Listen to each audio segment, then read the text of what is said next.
Thank you so much again. I think we will move now to the presentation from the YMCA. And I would like to thank Sunyata Choyce for being here with us today from the YMCA School Support Workers or School Settlement Workers.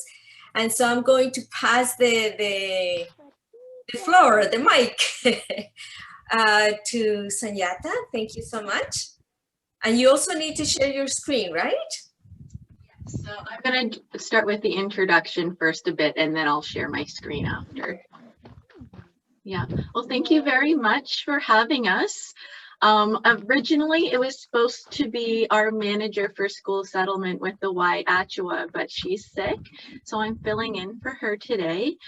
I'll tell you a bit about my background with the Y. I've been working with them over the last few years. Whenever I'm in Canada, I love to pick up the ball and help with the new immigrant children here on the Dartmouth side. And a bit about school settlement. Literally, we are the field workers inside the schools helping support the new immigrant children, some of which are refugees as well. We were very key in supporting a lot of the Syrian refugees when they came in and branching out to find them community supports and supports within the school as well. And so one thing I think people are a little confused about what exactly we do because it's so broad spectrum. We're all over the place in terms of support of the kids. Not only are we working with the kids in the school academically, but we also work a lot more socially as well, because as you know, the EALs spend a lot of the time more in academics. But we'll still support schoolwork, of course, but we find socially, like just making friends and how are they going to find support to learn English. Like some of our kids, what shocked me the most, and especially got the Syrian refugees, is they would come and have no English at all and start in grade 11 or 12. And that's really hard when it's an all English school and you speak another language. So we had a lot of challenges to overcome. And then we pull from those resources, like helping talk to the teachers and find out strategies with the teachers, how we can all work together to support those students. But then also support the parents as well, because the parents are sometimes confused how the school works and those processes and why their courses are chosen the way they are, and how can we support them as well. So I was listening to the presentation about the parent navigators, and I have to say, I was like, wow, that sounds like pretty much a lot of along the lines of what I do. But I'm physically running around all the schools in Dartmouth troubleshooting. So some of my presentation is going to draw on my personal experience working as a settlement school worker. So I'm going to go into trying to share my screen with you. And I'm going to start off by sharing some images of what it is to be like being settlement. So like that in the back that we do not use.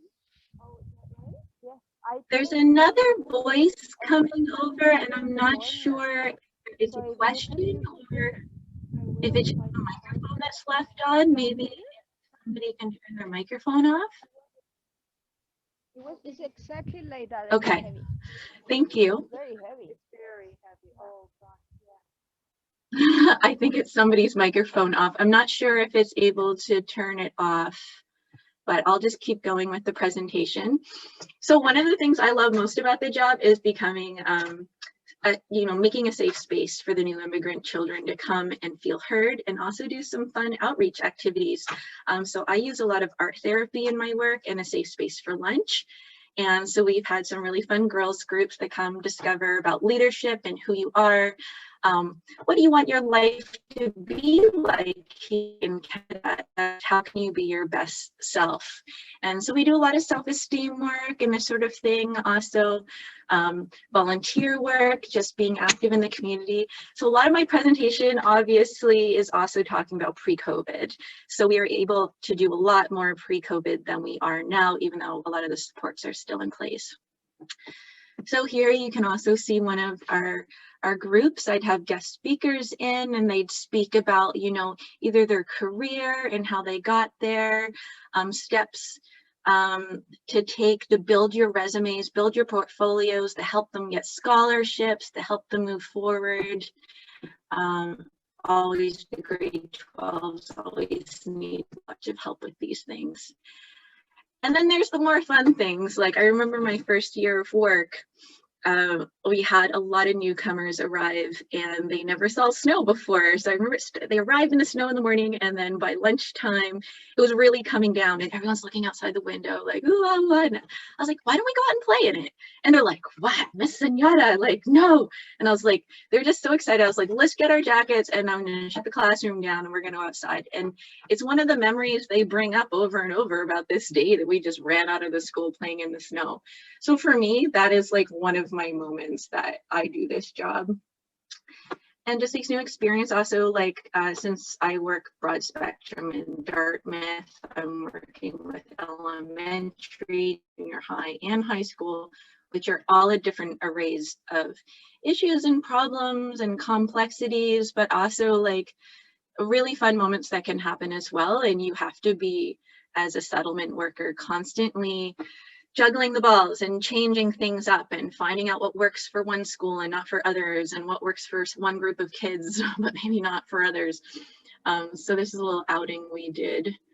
I think we went on a horseback sort of carriage ride, and like I said earlier, you know, as settlement workers, we bring our strengths. So we're all very, very different in, I think, what we do and what we can contribute. Some people are more academic, other people are more crafty, some people more like social. So we really bring a mixed bag in.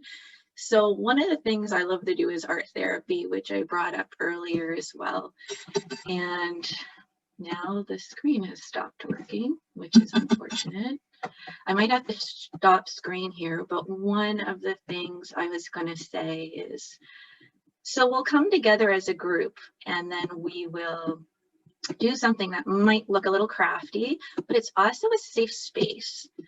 So it gives the youth an opportunity to talk and also bring up things, and you learn about each other through doing an activity, which I think is really important to create that safe space. Oh, there it's back again. The disaster is averted. Before COVID, we were sharing snacks, so these are all pre-COVID photos, so nobody called a red alert here. And also we'd invite other Canadians into the groups as well too, because that's very important for everybody to build friendships on other levels. And so we continue to do that and just want everyone to feel accepted. So here's the more formal part of the presentation. And so we're putting together a brand new piece about, and it's a resource for the parents and kids when they arrive to the school, is like, because for parents it's quite daunting, as many of you would know, to be a newcomer. And how does the system work? Where do we go? So we help connect a lot from the classrooms, sometimes home visits, pre-COVID, enrichment activities. How does the school work? So they can use us as sort of a resource, Schools Plus, all these different things, and we really help the parents kind of understand. I know for orientation for myself, I always make sure they have an up-to-date sort of newsletter about Dartmouth, and I put together a list of where all the different soup kitchens are, library programs for learning English, camps, this sort of thing, stuff that's up to date and specifically for new immigrant families, so they don't have to search here and there all over the place trying to find what activities might relate to them or not. We try to make it a little more user-friendly. So again, assisting between communication between home and school and the children.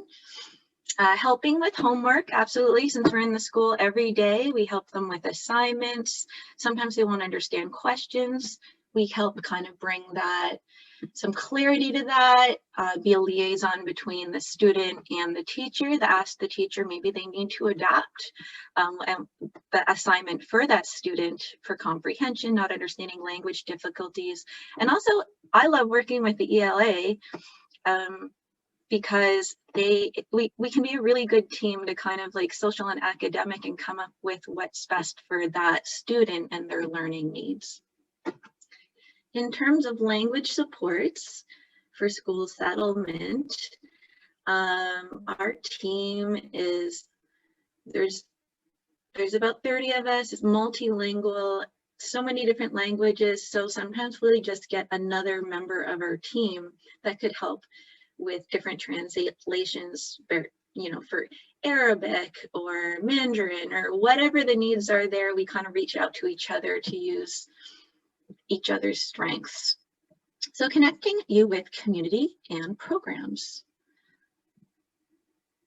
So again, this reminds me a bit about the Parent Navigator. So I find I spend a lot of my time doing this, especially if any of the kids have mental health issues that come up. I find that a lot of those issues will come up in our safe spaces when we're talking to kids, like right now. So I have different Snapchat groups, and also we do email and also through Messenger. So right now in COVID times, the kids reach out to me, they know they can talk to me, and I try to find the right providers and information for them. And sometimes it's just to have a kind ear, somebody to listen to them. But we have done lots of referrals. IWCA mental health was great when we had some of the workers within the schools. I have to say, since I've been back, it's been a huge stress not having as many resources in the school, especially I'm at Dartmouth High, and there's hardly any support worker there to help with any of these mental health issues and other things that come up. Everything's virtual. I think that's a big challenge for some of our newcomer kids, and plus they don't have relationship with those people. They don't see them every day in school. So I think a lot of the teachers and support workers like me that are in the school have taken the brunt of that because we're trying to fill gaps. And it's been very challenging this year. So we're just trying to make it better as we go along, and hopefully in September, things will be back to normal. The parents have also felt quite secluded during COVID in terms of who can they actually see, where they can go, making these appointments. And it just sounds like some of them just give up and kind of hide at home, which is really unfortunate. So you really have to read the signs to be able to branch out help and find out when they need help. So it's good to have some consistent workers that have built those relationships with the families and the students to know when some of these red flags are happening.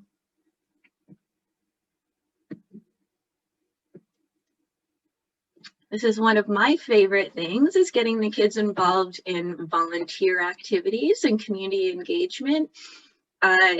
Any of the students that I have, I expect that they're going to have a big portfolio by the end of the year filled with anybody that wants to. We're going to do gardening programs. We're going to get supplies and resources for other community groups. If there's something within the school we need to maybe help with, it might not be fundraising, but it might be just, spending a day making a mural, or even just doing appreciation cards or thank yous for people that have done above and beyond helping. I really love engaging the students and acknowledging and figuring out those opportunities. And they feel good about giving back. I feel like it really builds their self-confidence a lot.